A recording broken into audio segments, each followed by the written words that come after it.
Welcome back, everybody. Welcome back. Love doing these. I'm glad to squeeze a few more in. Then we're going to take a little bit of a break. But don't worry, these episodes are shared every Tuesday and Thursday as an audio podcast. Go to bizwithpublishinghub.com to check them out. And thanks for tuning in to this live stream. Here, without any further delay, is the introduction. Publishing a book isn't just about selling copies, it's about opening doors. The moment your book hits the world, it becomes a beacon, drawing opportunities you might never have considered. Many authors find that beyond book sales, their work leads to speaking engagements, networking breakthroughs, consulting roles, and other unexpected ways to grow their influence. Your book can position you as an expert, a thought leader, and a sought-after voice in your industry, all while building meaningful connections with those you can impact most. But you need to be ready to seize these opportunities. It's why I work with authors to develop strategies for maximizing the impact of their books, so every opportunity is met with intention and purpose. If you want to talk more about how your book can open doors, you can visit robbiesamuels.com/book launch support to schedule a free 30-minute book launch brainstorming session. And now, before today's exciting panel discussion, let's hear a quick word from our sponsor. So with me today are authors whose books have taken them to unexpected heights. Let's hear their stories. Carol Enneking wrote The Rebalancing Act, Wisdom from Working Women for Success That Matters. This book explores the challenges working women face in trying to, quote, have it all, offering insights and strategies based on interviews with over 70 women to help restore balance, health, and fulfillment in both personal and professional life. Gary Ware is the author of Playful Rebellion, Maximize Workplace Success Through the Power of Play. He offers a refreshing approach to work and life by teaching readers how to reignite their playful spirit, boost creativity, and improve productivity through play while creating deeper connections and joy in everyday situations. And John Thompson, also known as JT, wrote Stack Your Deck, How to Be an Ace in Business and Life. He provides a powerful blueprint for achieving success by cultivating the right mindset, building meaningful connections, embracing empowerment, and overcoming life's challenges to create a purposeful, fulfilling life. You know what I love about this, folks? All three of you are really on the same page, and you're here mostly because of your time availability. So I have a feeling you're going to have a lot to say about each other's books. But Carol, let's come over to you. I want to hear a little more about the audience that you had in mind for the book that you wrote. The initial audience is working women and women trying to fulfill a variety of roles. I can definitely identify with that, having spent 3 decades doing so myself. But it's also for the people who support them and love them. And so some of the biggest supporters of my book have been men who have found it enlightening to help them find ways to support the women in their lives. And the audience is really anyone who's seeking fulfillment and really having trouble what it even means, because to have it all or to have fulfillment, you have to know what you're really aiming for. And I, spoiler alert, the answer is not trying to do everything and make no choices. You still have to make some tough choices to really go for what's important. Brilliant. Thank you for sharing that. And I love the idea of the men in these working women's lives finding the book useful for themselves. I was an at-home dad, or I would call myself a work-at-home dad when my kids were under 3. I had 2 under the age of 3, and I was a primary caregiver. And that, boy, a lesson in humility and learning about the juggling act. You get to become a much stronger partner when you're having that role. So that's really cool. Gary, I'm going to come over to you. I'd love to hear a little bit more about who you had in mind when you were writing this book. Who's the audience? Yeah, my book was designed for working professionals, specifically those that are at the point in their career where they, on paper, should be having it all, but yet they feel burnt out. They don't feel fulfilled, and they're realizing that they locked that inner child up and threw away the key. Ooh, that doesn't sound good. I like goosebumps the way you described it, honestly. We'll have to hear more about how you're helping people unlock that door and get out of that cage. But JT, let me come over to you. John Thompson III. Who did you have in mind for your book? You know, it's interesting. When I think about the book, there's this thought of, hey, write the book that you need to read. And so I think as I was writing the book, I started getting more involved and more excited about actually reading the book. And so I would say, when I think about it, it's for the early career professional looking to make their mark in the world. And then it's also for individuals that are maybe they're tenured leaders in corporate. They've been in business for 20 plus years and they're looking to gain more meaning out of life. So I run a financial planning practice today. And in the past, I've had 20 plus years of corporate experience. And so I fondly remember those times early in my career when I was looking to really make a mark in the world. But then later in life, what I recognized was it was really more about meaning and how I can bring more meaning into my life. And so those are some of the stories that I share in the book. And I always believe it's not about the cards you're dealt. It's about how we play our hand. And so that's what we talk about in Stack Your Deck. Awesome. Is there anyone here who's not a first-time author? Like they had multiple books under their belt. Are you all first-time authors? Oh, that's so cool. Okay, here's why that's great. And JT, I'm going to stay with you for a moment. I want to take you back to when you first started writing this book. And I'm going to ask all of you this question. So start thinking about your own answer.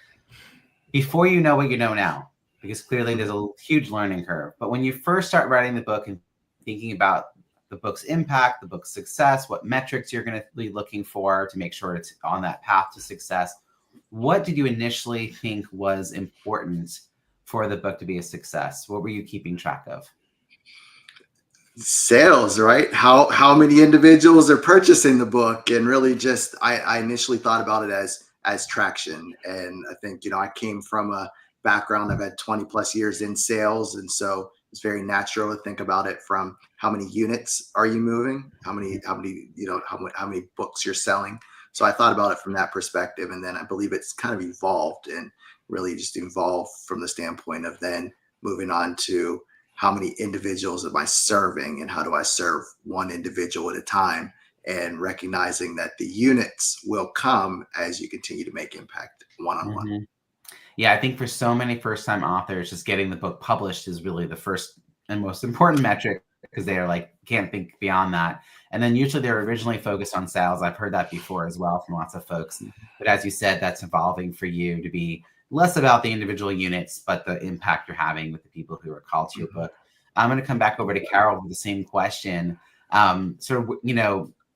Before you start writing a book, or even in the midst of writing one, we don't really fully understand the power of the book yet until we actually become the author. So what were you thinking back then, and how did that evolve over time? Well, it's sort of funny because my corporate experience was all in people development, talent management. And so I knew a little about a lot of things. I had facilitated a lot of training, but I started writing a book because I wanted to hone my message, and I knew I wanted to focus on public speaking. And so it's funny because I don't know that I had many expectations for the book, other than I thought it would help me hone my message and figure out how to focus my speaking career. But what's been so interesting as it's come along is that now the book has really informed and become the speaking career. But what I really judge success on is kind of like JT was just saying, is it's how many lives are impacted. The stories that people tell me when they've read the book, the ways in which they find meaning from reading the book, that's what keeps me going and makes me want to keep on reaching more people. And I believe the sales, they've been great for introductory sales, but I think there's more out there, and I think the book has some staying power. So I'm hoping that the sales will continue to flow, but also I'll be able to get out there with the message and impact lives in a positive way. A moment ago, Carol, you were talking about the book was helping you sort of shape your message. I think it's actually probably not fully appreciated sometimes by people who are starting the process of writing a book, how much writing a book will help you create frameworks or processes or structure or models or whatever words you choose to talk about the way we communicate our ideas. I remember working on a book where, I had a process, but it wasn't as refined. And writing the book and workshopping the content with potential readers is what helped me really refine the process. I also know authors who have named their framework only after the process of writing a book. So that plus the speaking thing, we'll come back to that in a few minutes to talk about how speaking and books go hand in hand. I know Gary can add a lot to that, because Gary and I know each other through the National Speakers Association. So Gary, tell us a little bit about, the origin of Gary, the author. I feel like NSA influenced me as like you must have a book if you're a speaker. And that was the first reason I was writing a book, but it evolved. For you, what was that initial mindset around writing a book? Yeah, for me, I got that message too of, hey, guess what? You can book more gigs. You can charge more if you're a published author. And matter of fact, a number of speaking events, that was like the first question that they would ask. Hey, do you have a book? So that had always been there.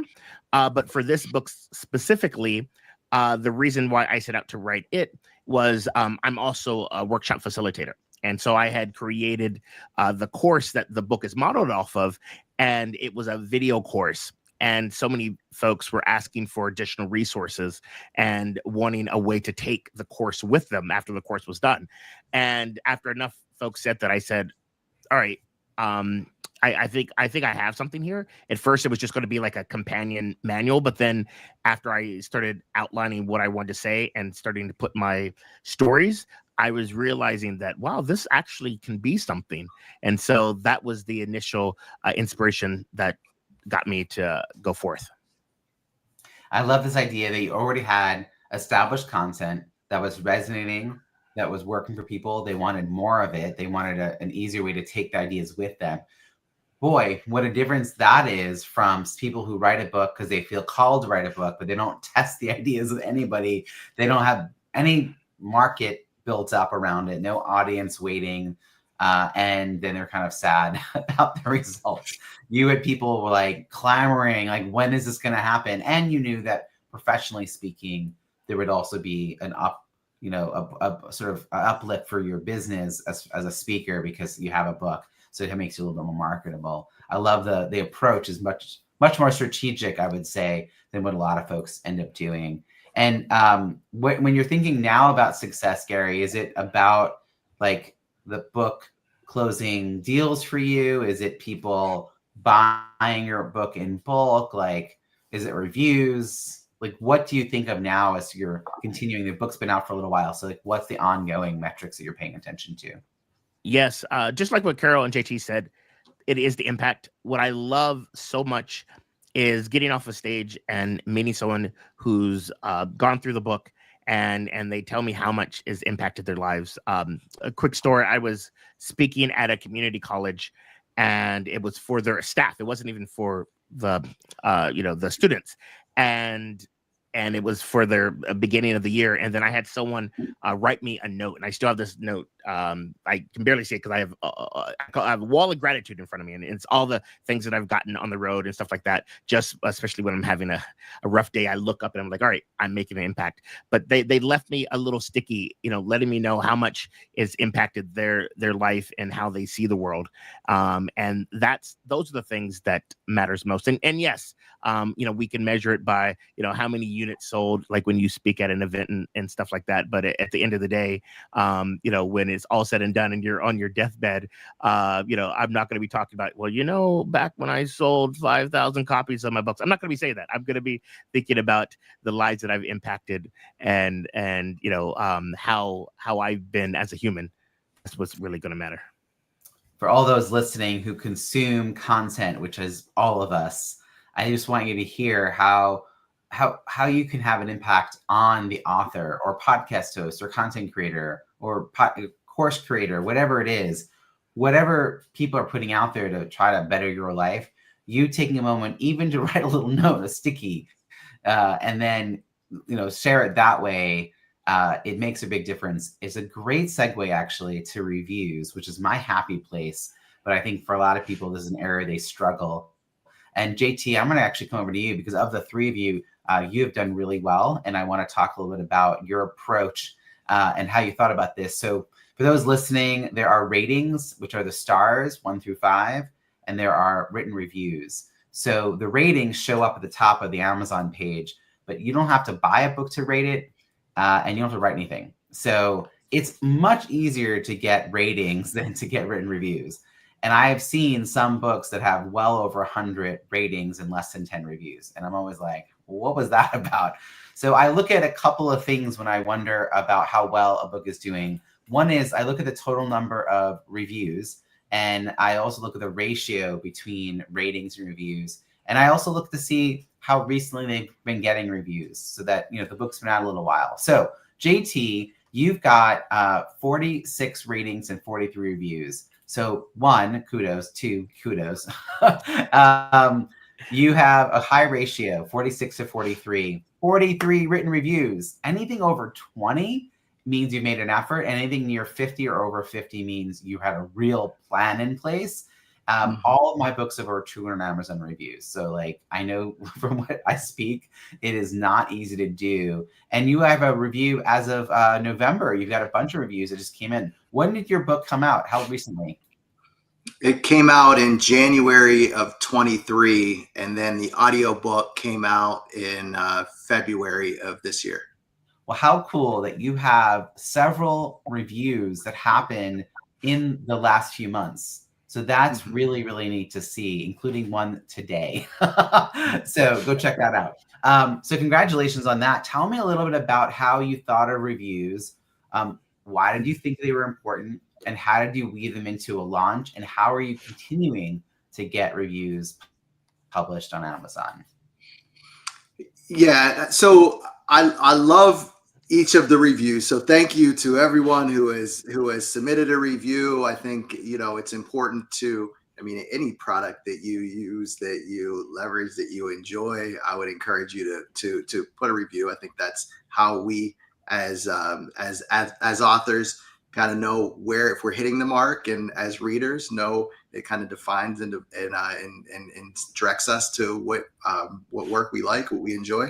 It's been an intentional process. I've reached out to individuals one-to-one, and if you enjoyed the book, please leave a review. And I've provided direction from that standpoint, feedback to those individuals who have provided a review. The review that I got this morning from Phil, his name's Phil Egbeko, and he picked up a copy of the book, and he has a program where he does touring through to the country of Ghana through his company called Hilltop Global. And so he does these educational experiences. And so we were talking about maybe incorporating my book as part of the curriculum that he's working with. And so it's really great to see that the book hit the mark with him. But it's really just taking a one-to-one approach with individuals if they have experienced, positive, impact, or if they don't enjoy the book. I encourage individuals to, make sure that you're letting individuals know that as well. So I just think it's, I don't know that it's necessarily rocket science as much as it is just reaching out and encouraging individuals to leave their reviews. And so I think a lot of times individuals may overthink the reviews, and so that may be holding folks back from leaving a review. But, a one-sentence review can be just as powerful as a paragraph of what, like Phil wrote this morning. And so I think the key is just making sure that you're letting individuals know what you appreciated about their work, because that helps guide us as authors in terms of knowing where our work hits the mark and how do we make sure that we're shining the light on that for future readers.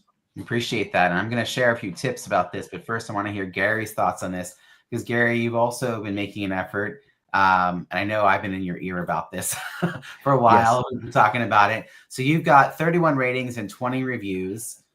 You hit the 20 review mark. That is like, to me, the minimum goal to get to show that you made an effort. You had reviews that came in over the summer that helped you with that. This is really cool. So tell me how you were approaching it, what has changed, and why are the reviews important to you? Yes. That is, Robbie, you hit the nail right on the head of things that authors overlook, is reviews. Because we think, oh, duh, it should be a no-brainer. You like the book, leave the review. But you're right, folks overthink it. It's like, what do I say? And so to help folks and nudge folks in the right direction is essential. And so one of the things that I do is anytime it was a little bit challenging. I'm getting better at this. Anytime someone shoots me an email or something like that, telling me that they like the book, I immediately in that moment, ask, hey, if you don't mind, would you, please leave me a review, and put this will, help other people as they're choosing. So that's one thing that I've definitely been doing. And one thing that I saw recently that I thought was so creative and fun was as an author, and he has a book, and he was looking at his reviews, and he noticed that there was a inflatable Danny DeVito, or it was a cutout of Danny DeVito, whatever, that had more reviews than his book, and he was encouraging his followers to review his book, because he was like, no way can Danny DeVito stand-up cutout have more reviews than me, and it rallied some folks behind, to leave a review of the book. That is very fun and creative, and I love, Gary, that you're bringing this forth, because you're all about fun and play. But this could be very drudgery, or you can be playful and have fun with it and kind of make it a positive experience. So a couple of things I'm going to pull from both of what you said, and then, Carol, I'll ask you in a moment about either this or anything else that's been challenging about writing a book, because reviews is just one piece of it. But I do think people overlook this. And the reason I focus on reviews is that there's social proof on the book sales page, and they are permanently on the book sales page. So the whole #1 bestseller, #1 new release stuff, those orange ribbons are fleeting, sometimes as little as an hour, and they're gone. And then you're like, I don't know, you're somewhere like in the millions on Kindle. And it's like from #1 to obscurity. This is a very strange thing to celebrate. So I think reviews are really helpful in a lot of what JT was saying. If people write a review that guides future prospective readers, whether or not it's a good book. So I always use my wife as an example. She's an avid reader, audiobooks mostly, 280 a year, mostly, not exclusively, but a lot of romance. So if she finds a book that someone writes, 1 star, too much smut, she's like, ooh, what's the book? What's this book? So one person's yuck is someone else's yum. So even if they don't like the book, it could still bring business in. Like if the 1 star is about how poorly edited it was, you should probably get the book fixed and like redo it. But if it's content, not everyone's gonna like content. I have got reviews on my books about how woke my content is, because I care about people and the way I talk about them. So that's okay. It's not everyone's cup of tea, but it'll also attract the right people. So here are 4 prompts that you can use to help people write good reviews. And you can share this with them when asking them, and remind them they don't have to read the whole book. 1 or 2 sentences is all that's needed. This is not a book report like 4th grade. I feel like we all have flashbacks to that 4th grade book report. So first is what's like a takeaway or a lesson learned by the book? What is something you'll do differently because of this book? A quote or a line that resonated with you from the book? And lastly, who would benefit from reading this book? Who's the ideal person to read it and really get a lot of value out of it? Just 2 or 3 sentences answering 2 prompts, and you'll write you literally can just copy a quote and say who should read the book, and that would be a decent review. More than 90% of us buyers reference reviews before making a purchase, and way less than 10% routinely write reviews. So a very tiny percentage of people have an outsized influence on what we're all buying. So inviting your community to help be part of that influence is part of it as well. Carol, coming over to you, any thoughts you have about this, or what else has been challenging about the process of getting content out of your head and into a format that people can enjoy? Yeah, well, first of all, I might have to find that Danny DeVito stand-up, whatever it is. I love that idea, getting creative. My book's only been out since September, and I do have a goal by the end of the year to have 50 reviews, and I have a long way to go. And I've noticed that when I ask people, it tends to work better, but sometimes you have to remind them more than once, because they'll say they'll do it and then they get busy. So I love your prompts. I think that's very, very helpful for people. In terms of what's challenging, I had the good fortune of my best childhood friend has written now 17 books, and she helped me with this. And I laugh and say, if it were up to me alone, I'd probably still be on chapter 1. But I think it can be challenging to just look at a blank page and start writing, and start to make it cohesive and make it make sense. So I think first of all, I think getting the words out and getting them on paper is the first thing. And then you can organize it. But having someone who can kind of help be that second voice and help you make sense of the content and look for themes is very helpful.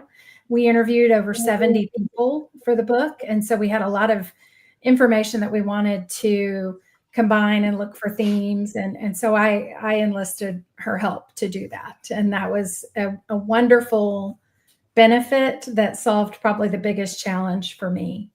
And so, yeah, that's probably the biggest thing I learned.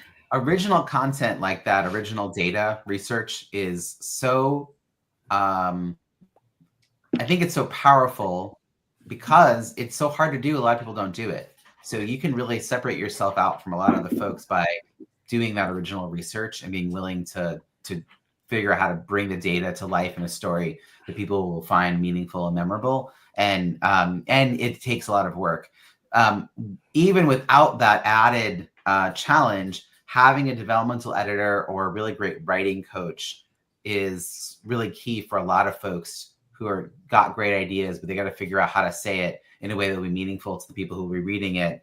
I am not a developmental editor or a writing coach, but I often meet with people who are just thinking about writing a book because I'm a strategist, and I'll ask a question that I don't think of as a gotcha question, but half the people I talk to don't know the answer. And the question is, how does this book fit in with your overall business strategy? If like a reader gets super excited about the book, how do they find you and then start buying things from you? And a lot of people end up going, Carol, how do you approach that part of the piece of the puzzle? Of how people buy, how they find me. I try to make it very easy and have everything pointing to my name and my website, although people don't know how to spell my name. But I also have bookmarks, business cards. I try to have socials out there.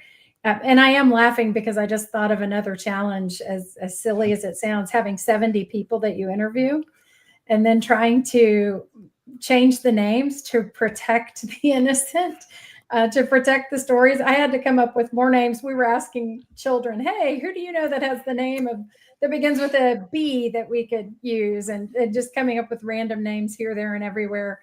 And then having a list of all the pseudonyms so we could keep track of the original data versus. You needed a key. You needed a key to figure out who was who. Who's Beatrice? We did, exactly. Because everyone, when they started reading it, their first question was, who am I? What's my assumed name? And I would tell them and they'd say, oh, I thought she said something really important.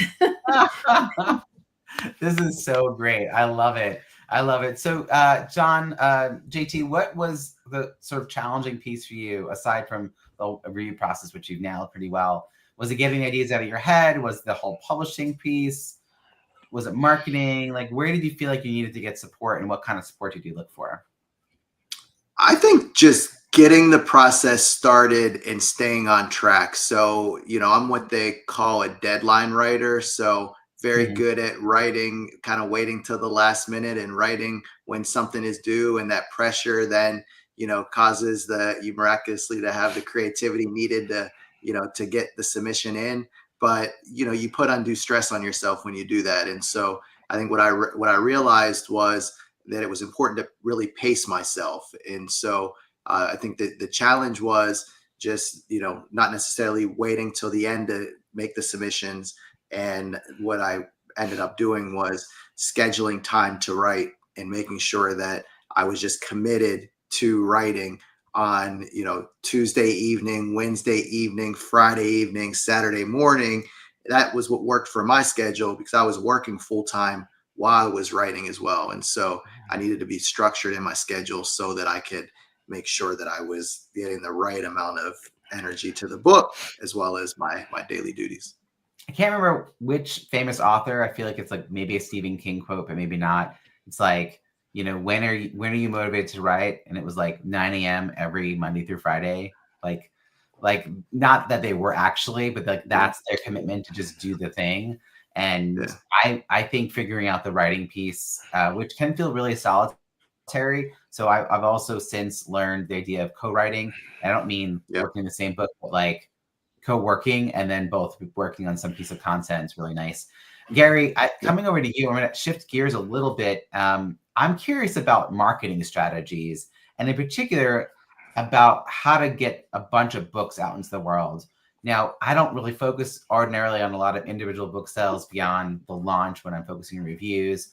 But whether you're giving books away because you're trying to reach people, selling the books, bulk sales, joining cross promotions or other things, like what's been an effective way for you to move a lot of books out into the world?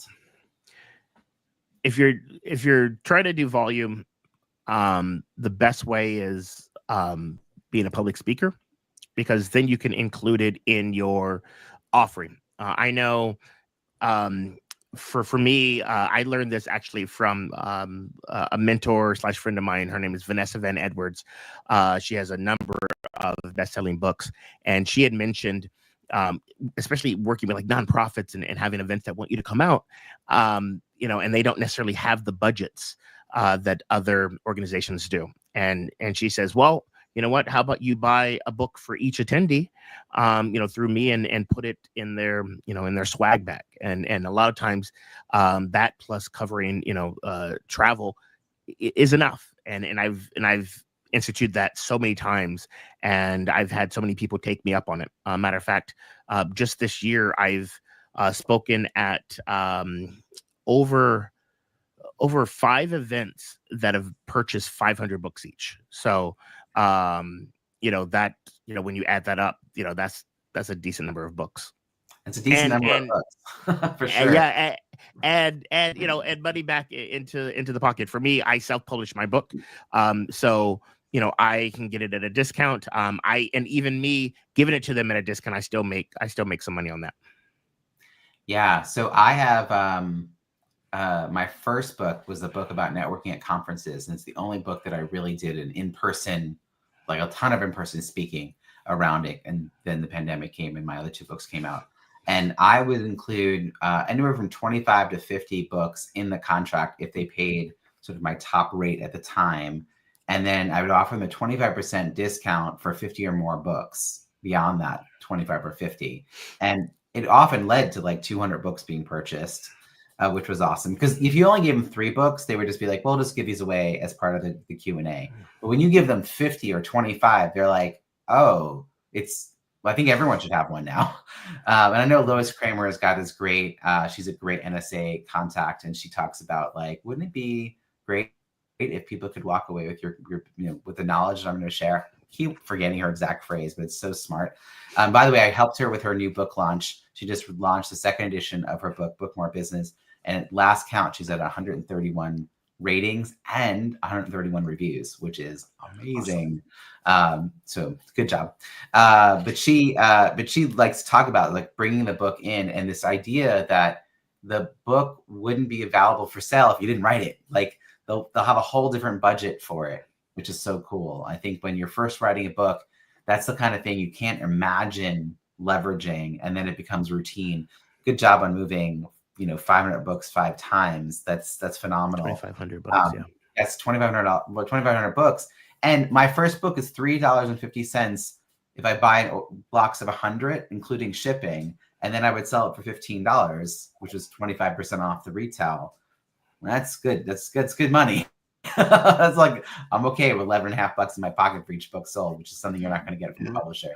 Does anyone else have a good story about things they did to help move some books, or why they might join like a cross promotion? I mean, we all get to know each other through the Kindle cross promotion around Black Friday. John, what made you decide to sign up? Because you and I didn't know each other prior to all this. What attracted you to the idea of being part of a Kindle cross promotion?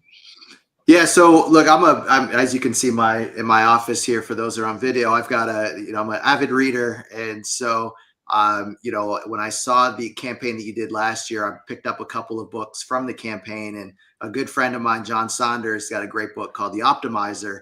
He was the one that pointed me to you, Robbie, when I saw that he was a part of the program last year. And so this was one of those ones that I knew I would love to be a part of it if it opened up again. And so, here we are. And, with respect to kind of creative ways to get the book out there, one of the things that I did early on, you talk about a pre-sale campaign.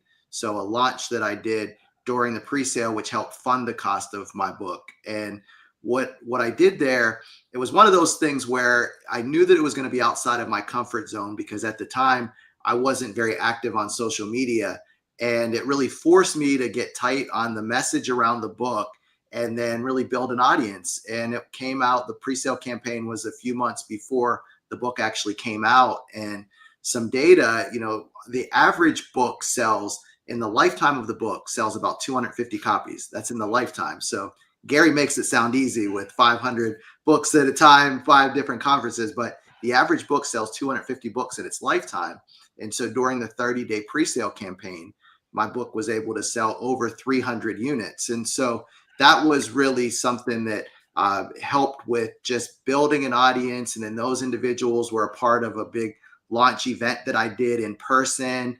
Then they were able to help spread the magic of the book. Many of those individuals had me speak at their corporations and help book me in coaching sessions. And so it was just a really great way, I felt, get the message out, and then force me to really get tight on the messaging and who the book is for. So I would highly encourage individuals to do a pre-sale campaign.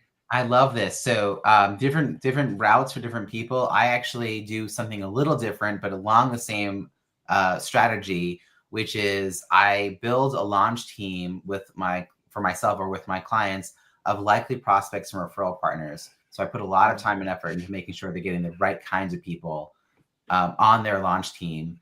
And then we give them the advanced review copy, and we give them prompts, and we give them a deadline of a couple of weeks to get the review in via a Google form.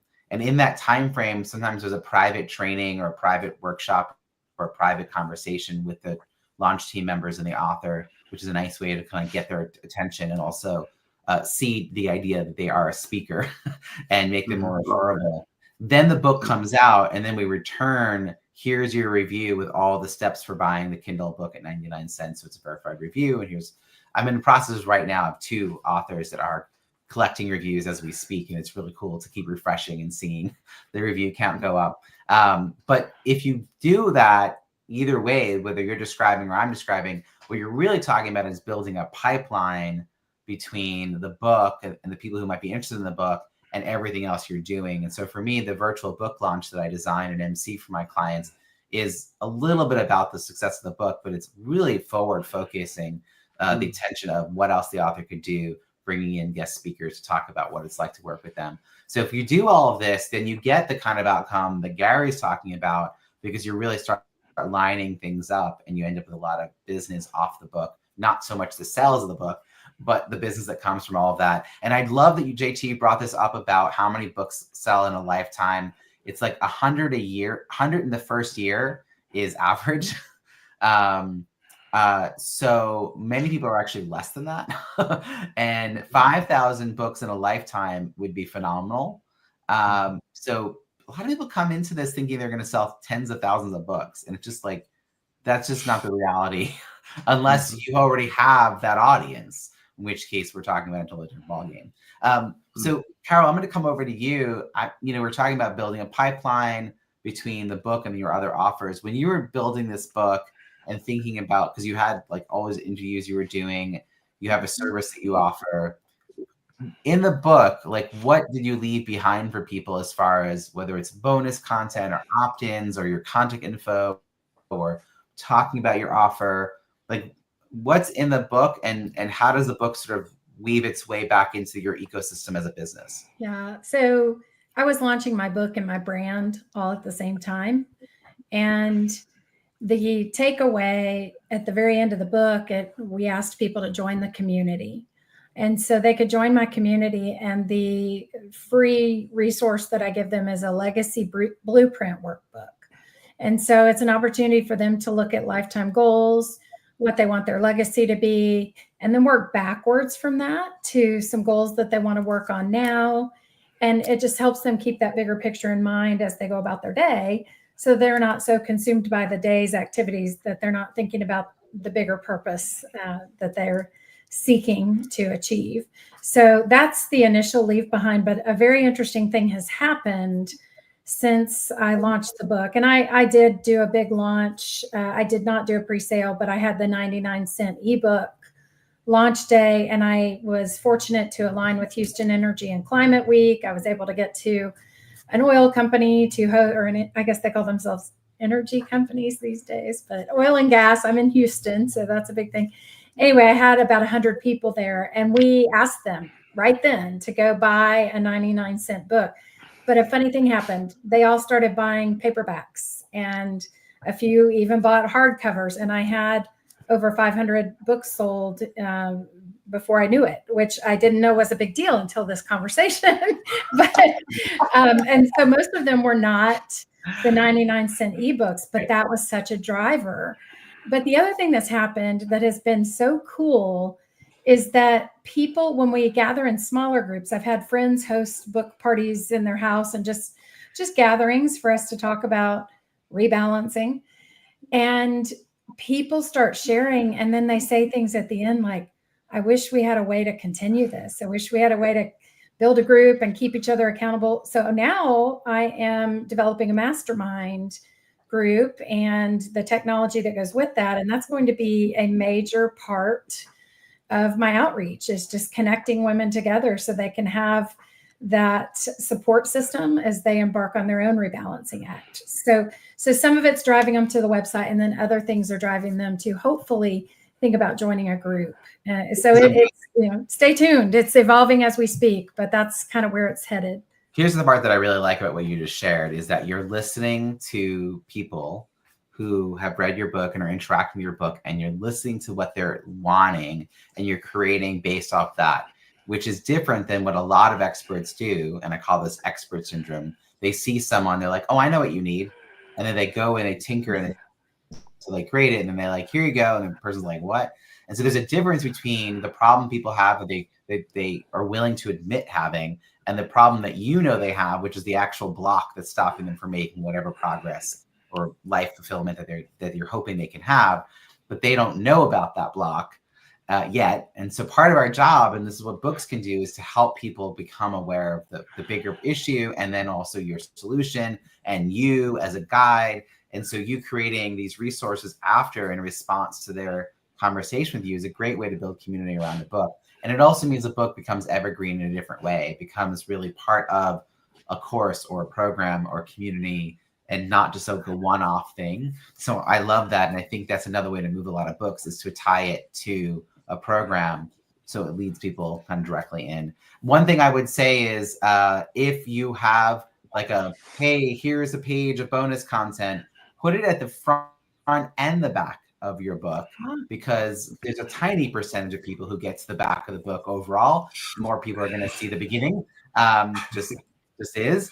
So I have a read this first page at the beginning of the book, usually right after the table of contents. And then at the very back, I have a read this page, which is the same information. I usually get a graphic of the book in different formats, and I talk about the bonus content that they'll get, and I give them a simple link to go to or a QR code to go to. So that's really cool to see that you're thinking about that. Does anyone else have a thoughtful process they've used or a success story? Because I always think about how books really open doors. I mean, Gary's offered some success here. JT, anything happen, because I'm an author, blank is now possible? Like, is there something that comes to mind? I'll say, look, anything is possible. And I say that because it really is one of those things that it's always been a dream of mine to write a book, and it's not easy. And it's definitely ups and downs, but getting something accomplished that you really dream of doing. And, one of my favorite stories. So my favorite author is Robin Sharma. So he is the author of the book, The Monk Who Sold His Ferrari, 5 a.m. Club, and number of different books. And he, he's got a new great book. It's called The Wealth That Money Can't Buy. And he was someone that when I write about in the introductory chapter of my book, one of his talks actually inspired me to write my book. And so I was going to get early praise quotes for the book. And a fellow, you guys mentioned you're part of National Speakers Association. So Dr. Willie Jolly, he won the Cavett Award last year. He's someone that provided early praise to me.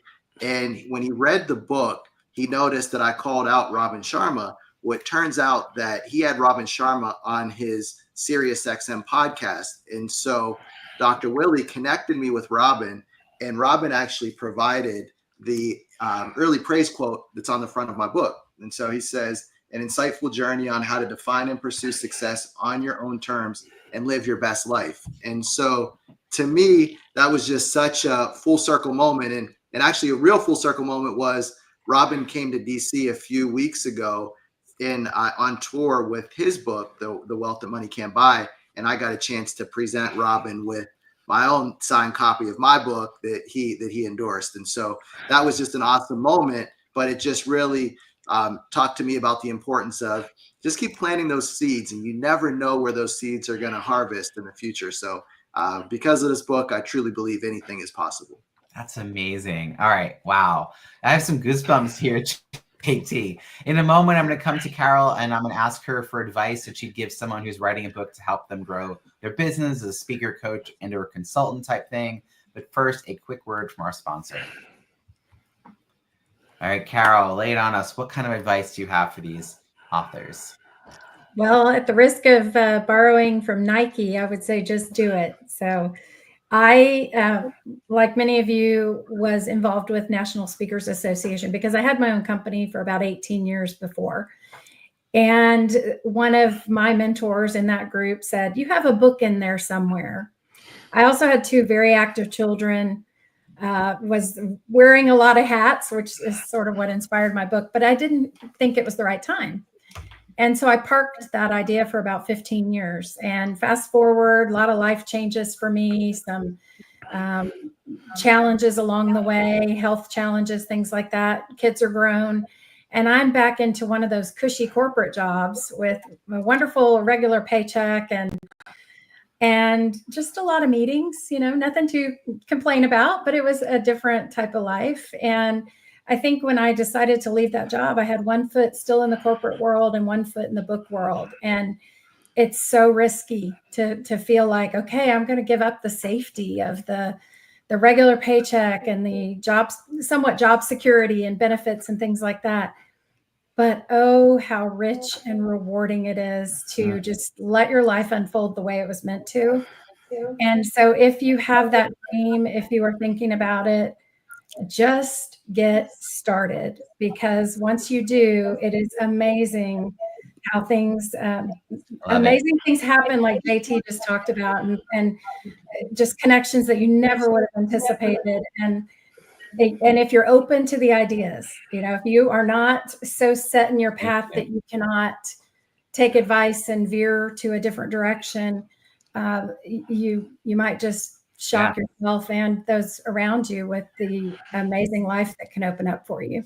Yeah. Wow. That's powerful. And yeah, I mean, it sounds like you've transformed your life in quite a brilliant way. Gary, if I can have a quick lesson or words of wisdom you would give to somebody who's getting started in this process? You sort of hit on it, and this is just all about the writing process. How can you write in a way that works for you? And that might mean that you get, you do co-working. For me, what I ended up doing, something that I read in the book Big Magic by Liz Gilbert, and this is how Brene Brown wrote her book, was Brene Brown would get some folks together. She would tell stories. She's a natural storyteller. They would take notes, and then she would go and write it. Me and my editor, we had a weekly, and this was during the pandemic, so we had a weekly Zoom chat. And on that Zoom chat, I would tell stories and I would talk through parts of the books, and we would get that transcribed. And that became a good piece of the draft content that I would just take back and comb through. So that, again, if you have a story in you, there's a way to get it out. That's awesome. And Gary, where can people find you and follow your work? Yeah, you can find me on LinkedIn, Gary Ware, or you can go to my website, breakthroughplay.com, and there's a section for my book, Playful Rebellion. Fantastic. By the way, we're going to put all the links in the show notes at bizbookpublishinghub.com, including social links, book links, websites, etc. JT Limerick, bring you back on here? How can people find you and follow your work? Yeah, look, I mean, I would say, Robbie, thanks for the time here. And, my message to folks would be, the world needs your unique gifts. So don't leave here with them still inside you. Create your legacy today. And so bring your work into the world. The ideas that are in your head, they're not for you. They're for others. They're for the world. So share your gifts with the world, shine your light upon the world. And when you do that, you allow others and give them permission to do the same. So you can find the book, stackyourdeckbook.com. And I am on social at acejohnthompson.com or at acejohnthompson. So would love to connect. And look, I believe that success leaves clues. So any one of us would be happy. I'm speaking for the others here, but I know they would be happy to connect with others along the journey. So if you have an idea and if we can be of a resource or a value, please don't hesitate to reach out. So thanks, Robbie. That's really great. And I'm so happy that you're all willing to share your journeys, because I really do. That whole success breeds clues is true. Carol, how about you? How can people find you and follow your work?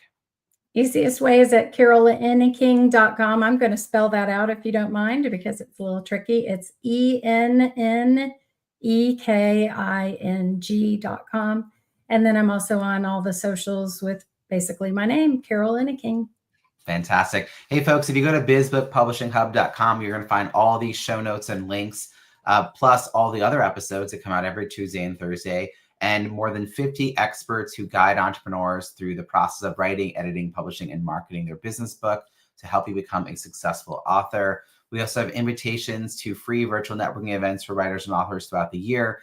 And you can check out the Kindle cross-promotion campaigns that I run. Maybe it'll be just in time to buy books or sign up to be part of it or join the waitlist for a future one. But all that information is at bizbookpublishinghub.com. And now I just want to say thank you very much to our panelists. Thanks for being here, friends.